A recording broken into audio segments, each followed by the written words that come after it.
Bismillahirrahmanirrahim. Alhamdulillahirabbil alamin. Wassalatu wassalamu ala Rasulillah wa ala alihi wa ashabihi wa man tabi'ahum bi ihsan ila yaumiddin, amma ba'd. Alhamdulillah, ini pertemuan ketujuh kita di ilmu alat, tentunya ilmu usul fikih, ilmu yang sangat penting setelah ilmu bahasa Arab, yaitu untuk memahami Al-Quran dan Sunnah serta kandungannya. Kita alhamdulillah di pembahasan ilmu usul ini sudah masuk di bab Al-Kalam, pembahasan tentang Al-Kalam. Di pertemuan terakhir, alhamdulillah kita selesai dari pembahasan bentuk dari jenis kalam, yaitu Al-Khobar. Karena kalam itu yang terucap dalam Al-Quran atau dalam hadits Nabi SAW, demikian pula kalam Arabi, kalam bahasa Arab, itu tidak keluar dari dua bentuk. Apakah dia khobari atau apa? Insya. Khobari sudah kita lewati, alhamdulillah. Sekarang jenis yang kedua, wal insya. Kita lanjut. Bismillah. Bismillahirrahmanirrahim. Assalamualaikum ilaikum.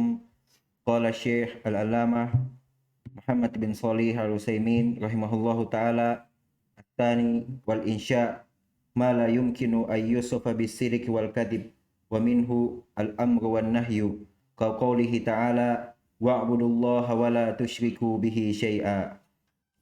Wa qad yakunul kalamu khabaran insya'an bi'tibarain kasiyagil uqudil lafdhiyah mithlu bi'tu wa qabiltu fa innaha bi'tibari dalalatiha ala ma fi nafsil aqid khabarun wa bi'tibari alaiha insya'un. Baik, Masya Allah. Ini jenis yang kedua dari bentuk kalam, al-insya. Apa itu al-insya? Kata beliau rahimahullah, ma la yumkin, apa yang tidak mungkin, ayusab untuk disifati bisidik dengan jujur, wala atau dusta. Tidak bisa kita katakan kamu jujur atau kamu dusta. Pasti orang terima langsung. Wa minhu al-amru wan nahi. Di antaranya adalah perintah dan larangan. Ada 8 ya, kita pelajari dalam ilmu bahasa. Insya itu ada 8. Ya, di antaranya, ini kan buku dasar. Di antaranya yang mudah dipahami oleh pemula adalah perintah dan larangan. Kalau ada orang perintah antum, maka itu insya. Kalau ada orang bilang, makan. Apakah bisa kita katakan, dusta? Atau jujur, gitu. Nggak bisa disifat dengan ini insya. Demikian pula kalau larangan, sama. Iya, kaqouli ta'ala, seperti firman Allah Subhanahu wa taala, wa'budullah, ini yang perintah. Sembahlah Allah. Ya, ini perintah, tidak bisa disifati dengan dusta ataupun apa? Jujur. Kita kewajibannya adalah mentaati. Iya, bukan mendustakan atau membenarkan. Tapi tak. Wala tusyriku, ini contoh nahi. Ini contoh nahi. Wala tusyriku bihi syai'a. Contoh larangan. Kemudian belum memberikan kita faedah, itu asalnya. Wa qad yakunul kalamu khabaron insya'an bi'tibaroin. Karena ada suatu kalam itu khabaron insya'a. Dia khabaron sekaligus insya'. Dilihat dari dua sisinya. Dilihat dari sisi satu dia insya', dari sisi lain dia adalah khabar.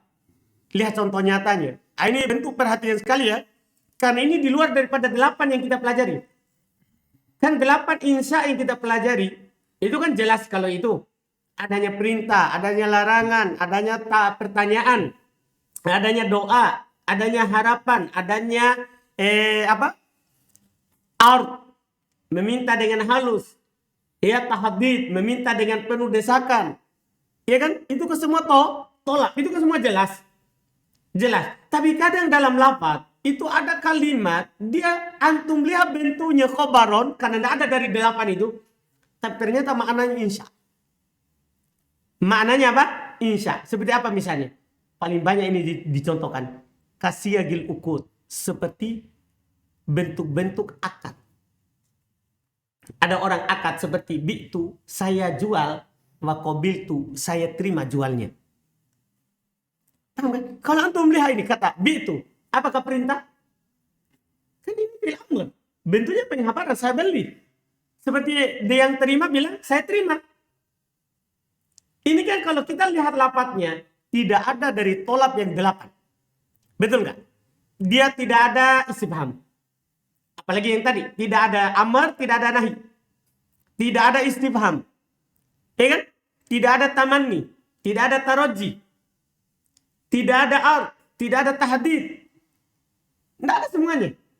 Dari 8 itu kalau kita lihat apanya? Lafadznya. Maka lihat beliau bilang, fa innaha bi'tibari dalalatiha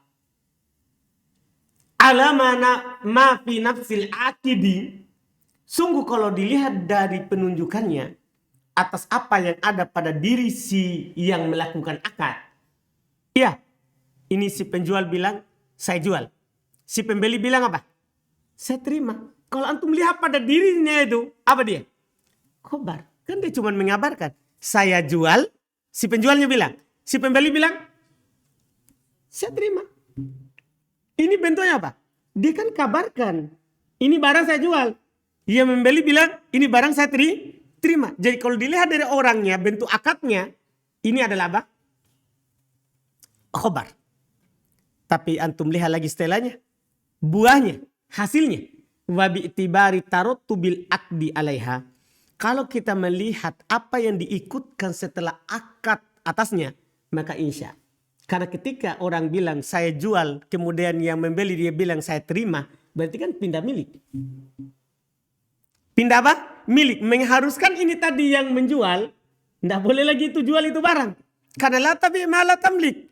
Tidak boleh kamu jual apa yang kamu miliki, apa yang kamu tidak miliki. Antum bisa paham ini? Berarti apa jadinya itu? Kan ini akad lazim namanya. Sudah menunjukkan apa? Pindah kepemilikan. Jadinya apa? Kalau antum lihat dari situnya, tidak bisa lagi dibilang jujur atau dusta. Berarti ini dianggap apa? Insya atau khobari? Insya, begitu. Jadi ini kadang ada begitu bentuknya, lafadznya. Kadang ada itu, lafadznya dalam kalimat adalah khobari, tapi maknanya apa? Insya. Bisa paham kan? Bisa paham kan? Nah, sama dengan kalau contoh di bahasa, misalnya ayat yang paling terkenal itu. Ya ayyuhalladzina amanu hal adullukum ala tijaratin tunjikum min adabin alim. Ya, terus tu'minuna billahi. Lihat, tu'minuna billahi. Lafadznya apa ini? Tu'minuna billahi. Lafadznya apa itu? Fil mudhari ini. Af'alul khamsah. Ya kan? Berarti lafadznya apa? Kok barikan begitu? Tapi kenapa setelahnya yaghfir lakum? Kenapa dijazam begitu? Paham maknanya itu di bahasa? Kenapa itu dijazam ini jawabannya? Berarti kan ada tolab sebelumnya. Ada tolab sebelumnya. Sementara kalau kita periksa, ini bukan tolab lafadznya. Lafadznya apa? Khobari. Tapi kata para ulama apa? Maknanya tolabi. Aminu billah. Begitu maknanya. Berimanlah kepada Allah. Yaghfir lakum. Maka akan diampuni dosa kalian. Antum bisa paham ini. Jadi ada namanya lafadz dalam Al-Quran. Lafadznya adalah khobari. Tapi maknanya apa? Insya. Itu perhatikan itu. Ada seperti itu. Itu kan namanya keluar dari asal. Keluar dari asal. Ada juga kebalikannya. Lihat setelahnya. Maqala musannif rahimahullah ta'ala wa qad ya'til kalamu bi suratil khabari wal muradu bih al insya wa bil aksi li faidatin. Iya. Wa qad ya'ti al kalamu. Ini belum lebih fokus membahas yang samar. Kalau yang tidak samar kan gampang, itu 8 kita pelajari semua di bahasa Arab. Nah, sekarang lihat, kadang datang kalam dalam bentuk khobar, tapi yang diinginkan dengan insya. Wabil aksi, dan kadang kebalikannya. Apa maksudnya? Kadang datang dalam bentuk insya, tapi ternyata maknanya apa? Khobari. Ini namanya masalah. Kalau kita tidak pelajari bentuknya dan tidak baca kalam dan keterangan ulama tafsir kan agak sulit. Kan ini bermasalah. Iya, sulit kita ketahui hal tersebut. Tapi kenapa itu Allah Subhanahu wa taala datangkan misalnya li faidatin? Tentunya karena ada faedahnya. Iya, ada apa? Faedahnya. Ya, misalul awal, contoh yang pertama, maksudnya yang mana? Kalau yang ini nanti. Bentuknya khobar tapi yang diinginkan dengan apa? Insya. Baik, kita baca. Allah mithalul awal qauluhu ta'ala wal mutallaqatu yatarabbasna bi anfusihinna thalathata quru' fa qawluhu yatarabbasna bi suratil khabari wal muradu biha al amru wa faidatu dhalik ta'kidu fi'lil ma'muri bih hatta ka'annahu amrun waqi'un yutahaddatsu anhu ka sifatin min sifatil ma'mur. Masya. Perhatikan ini. Contoh yang pertama, yaitu datang dalam bentuk khobar, tapi yang diinginkan dengannya adalah insya. Lihat, antum perhatikan ini firman Allah. Qauluhu ta'ala, wal mutallaqatu yatarabbasna. Perhatikan kata itu. Yatarabbasna. Bi anfusihinna salasata quru. Orang-orang yang ditinggal mati. Kalau antum tidak tahu maknanya ini. Orang-orang yang ditalak. Maka yatarabbasna. Mereka menahan. Bi anfusihinna diri-diri mereka. 3 quru. Ini kan bentuknya apa ini? Ini yatarabbasna. Kalau antum lihat lafadznya bentuknya apa? Khobar. Betul nggak? Ini fi'il mudhari ini. Bukan amar, bukan tolak, bukan nahi, bukan, tidak ada semua tolak di situ. Tidak ada. Lihat, faqauluhu firman Allah yatarabbasna bisurutil khobar. Itu dengan lafaz khobar. Tapi wal muradu bihal amar. Yang diinginkan dengan adalah perintah. Itu sama wal mutallaqatu. Apa jadinya? Tarabbasna. Fil amar. Kan yatarabbasu. Apa fil amarnya? Hapus ya-nya kan? Dan jadinya apa? Tarabbas. Kemudian tambah nun niswah. Tarabbasna. Ada paham ini? Tarabbasna. Seharusnya kan begitu lafadznya. Tapi di sini dilafatkan dengan lafadz mudhari. Faedahnya apa? Kenapa bisa begitu? Faedahnya ta'kidu fi'lil ma'mur bih. Untuk menguatkan lafadz yang diperintahkan itu. Bahwasanya betul-betul harus dia menanti 3 kali haid. Itu maksudnya. Padahal bisa saja dibilang silakan menunggu 3 kali haid. Tahan diri kalian 3 kali haid. Kan bisa saja begitu. Tapi dilafatkan dengan lafadz fi'il mudhari untuk menguatkan perbuatan yang diperintahkan itu. Harus kalian lakukan itu. Kalau bahkan siapa yang menikah saat iddah, apa hukum nikahnya? Batil. Ada yang mengatakan fasid. Fasid atau batil ini? Ini kan disepakati. Berarti batil. Anda bisa pahami kan perbedaan kemarin antara yang diperselisihkan fasid, yang disepakati batil. Memang menikahnya seorang yang dalam iddah tidak sah. Dari mana kita tahu? Ini kan cuma bentuknya khobari. Begitu. Nah, ini bentuknya khobari tapi maknanya apa? Insya, diperintah. Wajib kamu tunggu selama 3 kali haid. Anda bisa paham ini? Itu maksudnya. Hatta ka'annahu amrun waqi'. Sampai seakan-akan dia adalah perkara yang sedang terjadi.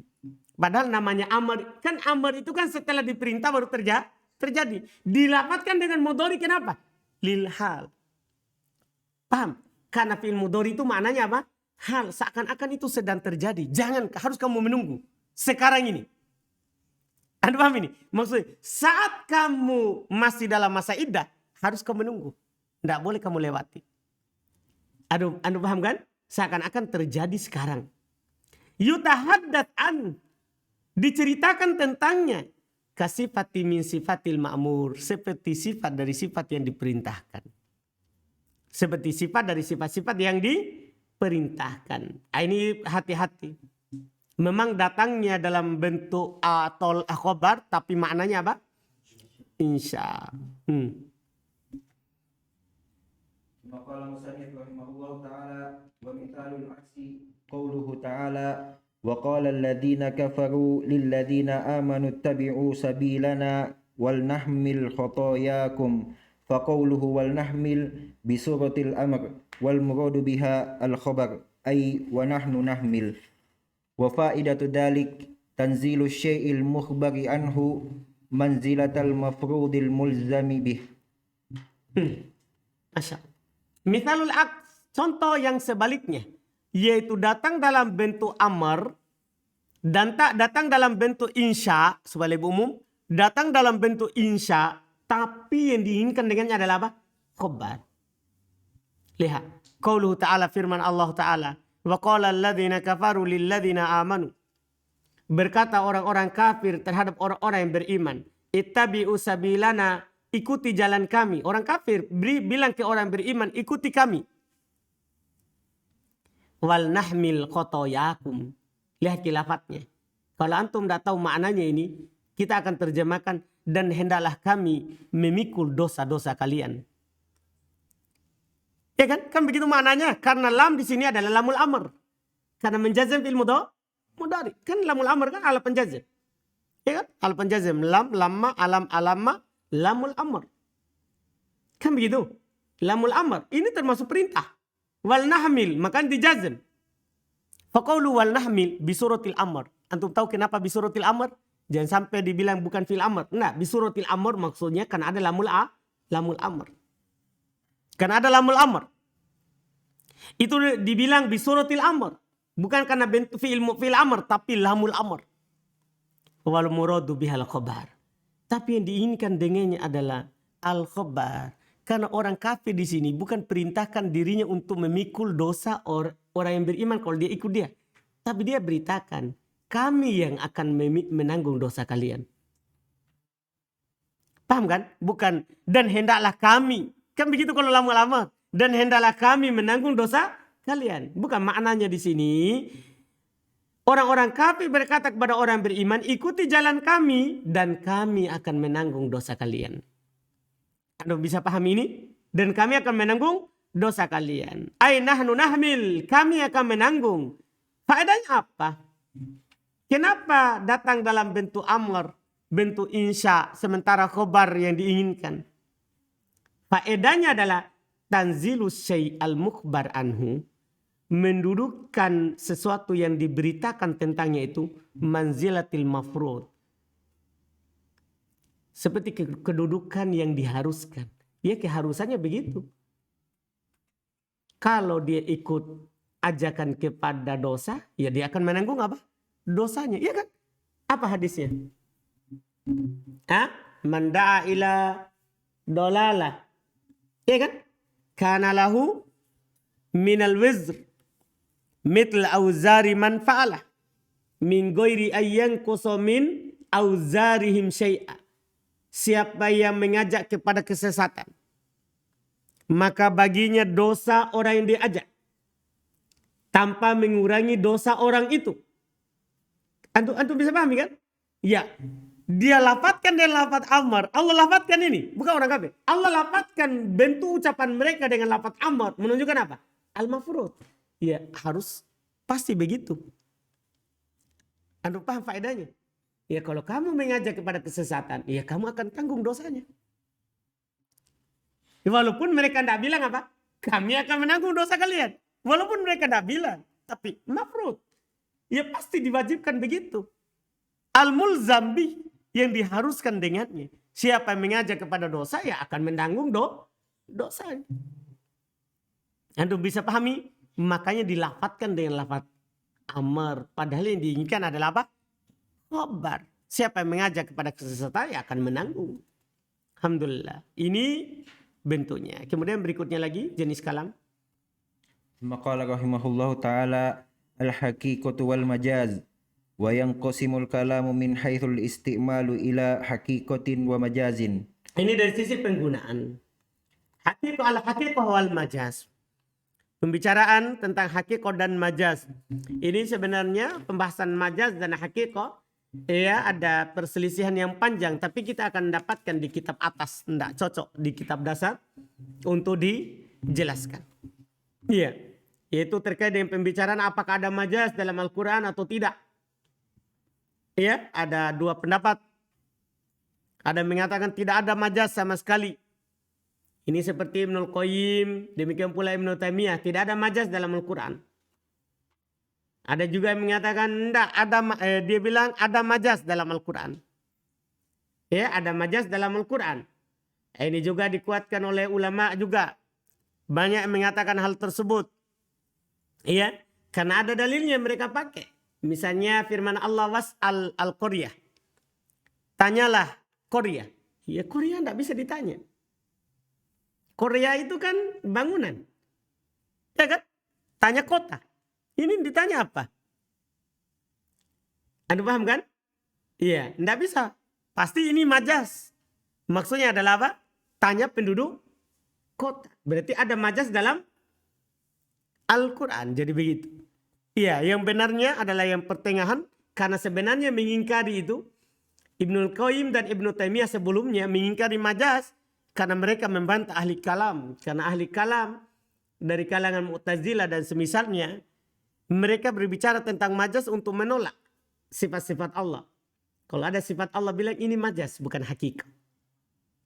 Makanya Ibnul Qayyim keras dia. Majas ini termasuk togut yang disembah oleh ahli kalam. Karena sedikit-sedikit kalau ada ayat, oh ini majas. Jadi dia adalah togut yang mereka sembah. Makanya Ibnul Qayyim keras. Demikian pula Ibnu Taimiyah sebelumnya. Karena mereka pahami ya dengan menggunakan majas itu akan menyeret siapa? Mereka dari ahli kalam berkata atas nama Allah tanpa ilmu. Ada pertengahan dalam masalah ini. Ada majas dalam Al-Quran kecuali ayat sifat. Karena semua sifat Allah hakikat. Itu yang pertengahan. Tapi nanti ayat dalil-dalil mereka akan dibahas di kitab-kitab yang tinggi. Ini masalah al-haqiqah wal majas. Pembahasan al-haqiqah wal majas. Belum bilang wa yang qasimul kalam min haitsul isti'mal. Perhatikan. Terbagi kalam dilihat dari penggunaannya. Kalam terbagi dilihat dari penggunaannya. Ila hakikotin wa majazin. Kepada hakikat dan majas. Kepada hakikat dan majas. Ada yang hakikat, ada yang majas. Apa itu hakikat, apa yang majas? Akan dijelaskan. Al-awwal fal-haqiqah hiya al-lafdul musta'malu fima wudi'alah mithla asadin lil hayawanil muftaris fa kharaja biqaulina al-musta'mal al-muhmal fala yusamma haqiqatan wala majazan wa kharaja biqaulina fima wudi'alah al-majaz. Baik, sampai situ dulu. Fal haqiqatu, maka al-haqiqah dia adalah, kalau dikatakan ini haqiqah, apa artinya? Hiya lafdul musta'malu fima wudi'alah. Dia adalah lafaz yang digunakan pada apa yang diletakkan untuknya. Ada paham ini? Itu namanya hakikat. Misalnya beliau contohkan singa untuk hewan buas. Ketika orang bilang ini singa dan yang dia tunjuk itu adalah hewan buas, berarti dia apa itu? Itu namanya hakikat. Karena dia pakai kata singa pada apa yang diletakkan untuknya. Anda paham ini? Jelas kan? Tapi kalau dia bilang ini singa, tapi ternyata Muhammad. Apa? Ini bukan hakikat. Ini bukan hakikat. Paham kan? Jadi yang hakikat ini lafaz yang dipakai pada peletakannya. Iya. Faqara biqaulina al-musta'mal. Keluar dengan ucapan kami yang digunakan al-muhmal. Memang yang tidak digunakan sama sekali. Fala yusamma hakikatan wala majaz. Kalau ini tidak dinamakan hakikat, tidak pula dinamakan apa? Majaz. Karena muhmal. Tidak dipakai. Tidak dipakai. Jadi harus kata yang digunakan. Harus kata yang digunakan. Bukan kata yang tidak digunakan. Wa kharaja biqaulina fima wudi'ala. Keluar dengan ucapan kami pada apa yang diletakkan untuknya. Al-majaz. Keluar yang majaz. Karena majaz itu kata yang digunakan pada selain yang digunakan untuknya. Akan dijelaskan sebentar. Setelah semuanya selesai al-haqiqah. Lanjut.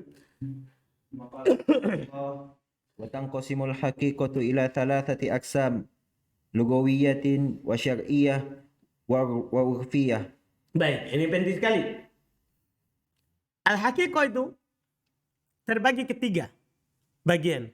Ada haqiqah lugawiyah, ada hakikat sesuai dengan penggunaan bahasa, ada haqiqah syari'iyah sesuai dengan penggunaan syariat, dan ada haqiqah urfiyah sesuai penggunaan uruf yang terjadi. Ini 3 ini harus antum pahami. Misalnya kata as-sholah. Kata as-sholah ini kalau ahli bahasa yang bilang kamus, maka artinya doa. Tapi kalau Allah yang bilang, syari yang bilang, sholat adalah itu yang dimulai dari takbir, yang diakhiri oleh salam. Ketika dia bilang, aqimus sholah, tegakkan as-sholah. Apa kita terjemahkan? Kalau ahli bahasa ngomong, berarti tegakkan doa. Paham kan? Tapi ini kan syariat yang ngomong. Berarti apa? Sholat, syariah. Dan ada namanya haqiqah urfiyah. Kembali ke uruf. Dan ini tidak kembali kepada syariat, tidak kembali kepada lugo. Misalnya dabah itu setiap yang melata dari semuka bumi, itu namanya dabah. Semua yang melata. Ada yang berjalan dengan perut, ada yang berjalan dengan kaki 4, ada yang berjalan dengan kaki 2. Semuanya dabah namanya. Tapi urufnya kalau orang Arab bilang dabah, itu yang berkaki 4. Itu yang berkaki 4. Antum paham ini? Jadi kembalikan ke mana? Ke uruf. Itu namanya hakikat apa? Urfiyah. Yang penting digunakan di masing-masing. Apa yang digunakan oleh ahli bahasa itu hakikat lugawiyah. Apa yang digunakan oleh syar'i, maka itu hakikat syari'iyah. Apa yang digunakan oleh dalam uruf, maka itu hakikat apa? Urfiyah. Jadi ada namanya tergantung siapa yang mengucapkan. Ada namanya begitu dalam ilmu syariat. Tergantung siapa yang mengucapkannya. Iya, lihat lugawiyah. Maqala rahimahullah, fal haqiqatul lugawiyah hiya al-lafdul musta'malu fima wudi'a lahu fil lughah. Fa kharaja biqaulina fil lughah al-haqiqatu syar'iyyah wal urfiyah. Mithalu dzalik as-shalah fa inna haqiqataha al-lugawiyah ad-du'a fatuhmalu alaihi fi kalami ahli lughah. Maka lugawiyah dia adalah al-lafdul musta'malu fima wudi'a lahu fil lughah. Dia adalah lafaz yang digunakan pada apa yang diletakkan untuknya dalam lughah. Secara bahasa. Fakharaja biqaulina, maka keluar dengan ucapan kami fil lughah dalam bahasa, secara bahasa, maka keluar apa? Al-haqiqah syari'iyah dan urfiyah. Karena kembali ke situ, siapa yang mengucapkannya? Iya. Wa mithalu dzalik, boleh contohkan. Contohnya adalah as-shalah. Kata as-shalah, hati-hati itu kata salat. Siapa yang ngomong? Itu maknanya. Iya. Fa inna haqiqataha lugawiyah ad-du'a'u. Sungguh hakikatnya secara bahasa adalah ad-du'a. Berdoa. Paham begini? La tusalli alaihim. Jangan kamu berdoa atas mereka. Anu paham maknanya? Jangan berdoa atas mereka. Ya, seperti doa Nabi ketika orang bawa zakat, Allahumma sholli. Ini bukan ya Allah sholatlah, bukan. Tapi apa? Doa, sebutkan hambamu di sisimu. Anu paham maknanya? Iya, secara bahasa yang harus kita pahami. Fatuhmalu fi kalami ahli lughah. Maka ketika orang lugo yang mengatakan, maka dibawa ke ucapannya ahli al-lugo. Qala rahimahullah, wal haqiqatu syar'iyyah hiya al-lafdul musta'malu fima wudi'a lahu fi syar'. Fa kharaja biqaulina fi syar' al-haqiqatul lugawiyyah wal urfiyah. Mithalu dzalik as-shalah fa inna haqiqataha syar'iyyah al-aqwalu wal af'alu wal ma'lumatul muftatahatu bit takbir wal muhtatamatu bit taslim wa tuhmalu fi kalami ahli syar'i ala dzalik. Masya Allah. Sementara hal haqiqatu syariah, hakikat syariah adalah lafaz al-musta'mal yang digunakan fima wudi'alahu fi syar'i. Hati-hati. Lafaz yang digunakan pada apa yang diletakkan untuknya tapi pada lisan syar'i. Paham pada lisan syar'i. Fakharaja biqaulina fi syar'i, keluar dengan ucapan kami fi syar'i secara syariat, al-haqiqah lughawiyah wal urfiyah. Iya kan? Enggak mas. Misalu dzalika as-shalah. Contoh lain dalam hal itu adalah salat. Fa inna haqiqatah syar'iyah, maka sungguh hakikat syariah salat artinya al-aqwal wal af'al. Dia adalah ucapan dan perbuatan. Al-ma'lumah yang dimaklumi. Al-muftataha bitakbir yang dibuka dengan takbir. Al-mukhtatama bitaslim yang ditutup dengan apa? Salam. Itulah solat kalau dibilang. Kalau dibilang solat dalam apa? Syariat. Fatuhmalu fi kalami ahli syari' ala dhalik. Maka dibawa pembicaraan ahli syari' dalam hal tersebut. Ini harus untuk perhatikan baik-baik. Ketika syariat, misalnya ini banyak yang salah paham gara-gara tidak tahu ini hakikat. Misalnya ketika ada dalam hadis misalnya tentang isbal. Contohnya tentang isbal. Bahwa manjaro taubahu yala. Siapa yang menyeret pakaiannya dalam keadaan sombong. Jadi bahasa Indonesia kan begitu terjemahannya. Jadi mereka bawa. Kalau tidak sombong. Tidak apa-apa isbal. Kan tidak sombong. Sombong menurut mereka apa? Bahasa kita apa? Berbangga-bangga. Jalan berbangga-bangga. Sementara sombong ini sudah diartikan dalam lisan syar'i. Apa sombong kata Nabi? Batarul haq wa gomtun nas. Jadi kalau syariat yang bilang harus bawa ke makna itu. Jangan ke makna bahasa. Kalau makna bahasa sudah salah. Tapi kan orang begini. Kan tidak paham bahwa semua yang mengucapkan itu dikembalikan kepada itu maknanya. Kalau syariat yang mengatakan kembali ke syariat, kalau bahasa kembali ke bahasa, kan begitu. Paham kan? Jadi semua kembali ke tempatnya masing-masing. Jadi semua kembali ke tempat masing-masing. Kalau ini kita pahami, kita akan pahami. Sebenarnya masalah safar. Misalnya, di situ bisa kita pahami mana yang kuat dari pendapat. Safar ada mengatakan jarak. Kan begitu. Syariat tidak ada membatasi jarak. Syariat cuma mengatakan siapa yang safar. Tidak mengapa baginya dia kosor. Sekarang, jarak safar ini apa? Kan ada dalam syariat. Safar juga dalam bahasa berjalan. Tidak ada. Berarti kembali ke mana? Ke uruf. Safar itu berapa lama baru dibilang safar? Berapa jaraknya? Itu maksudnya begitu. Kan 3 ini lisan. Lugo, syariat, urf. 3 ini, di situ kita kembalikan. Nah, ini harus dipahami. Ini hakikat apa? Syariah. Dibawa kepadanya kalau dia melafatkannya. Yang ketiga. Tsumma qala rahimahullah wal haqiqatul urfiyah hiya al-lafdul musta'malu fima wudi'a lahu fil urf.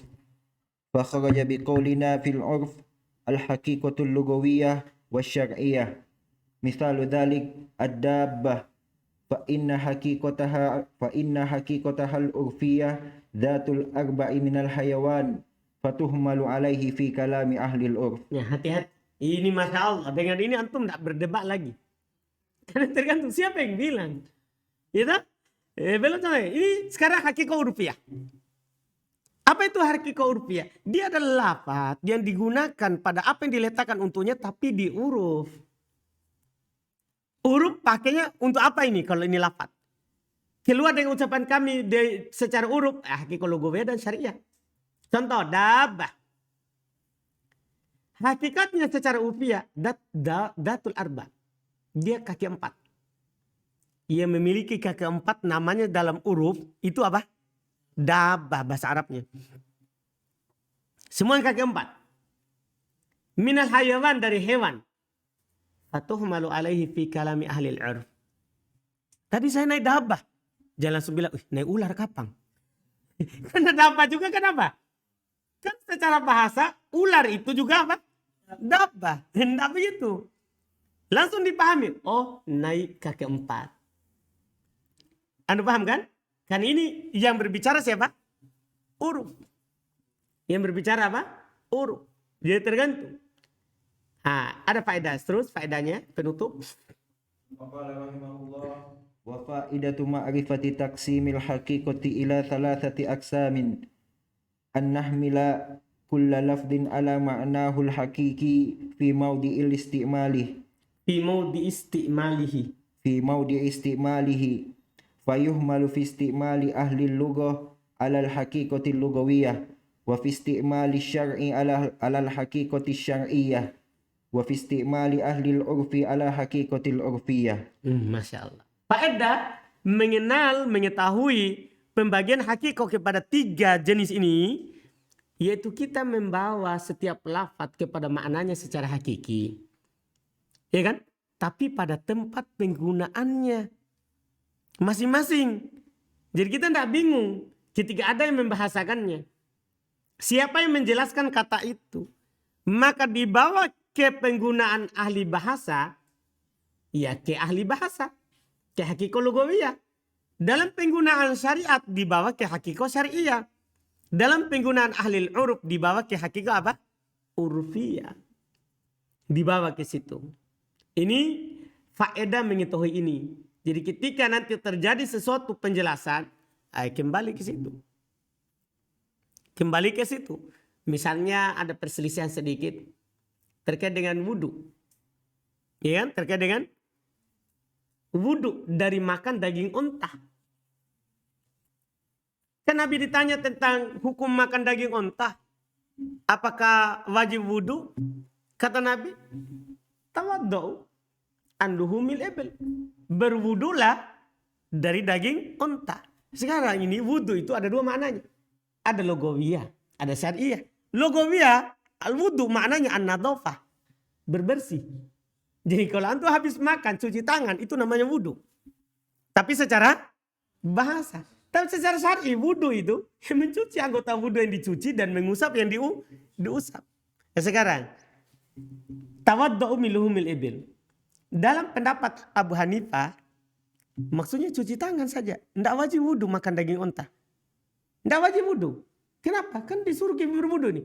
Iya, maksudnya suruh cuci tangan. Kalau kamu pergi sholat, makan daging unta, cuci tangan baru sholat. Jangan habis makan daging unta langsung pergi sholat. Tidak cuci tangan. Jadi bukan wudu. Tapi apa? Cuci tangan. Jadi kalau antum tidak wudu, tidak masalah. Mayoritas bilang, tawaddu'u min luhumil ibil. Kalau makan daging unta, berwudu. Maksudnya wudu syar'i. Mana pendapat yang kuat? Syar'i. Karena ini siapa yang bilang? Syar'i yang bilang wudu.